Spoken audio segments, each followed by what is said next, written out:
This morning, we are helping you prepare with strong winds this week. It's important to keep in mind the dangers they impose. So we could see up to 70-mile-per-hour gusts today.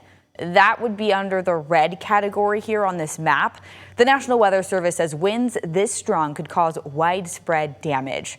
Also, driving large vehicles like semi-trucks, RVs, and potentially high-profile SUVs can be dangerous in winds this strong. The National Weather Service is also comparing this storm to the windstorm in 2021. You may remember multiple large trees were down, leaving thousands of people without power, along with blocked roads. The National Weather Service says the wind gusts this week are very similar to that storm and anticipate the gusts could get even higher throughout Spokane and the Palouse. And you may have gotten this email yesterday. Avista sent this to all customers because of the winds tonight and tomorrow. They say the strong winds can uproot trees, which could cause power outages. Avista says if you notice a power outage, make sure to report it. But remember, they might not be able to get power back up and running until that storm has passed.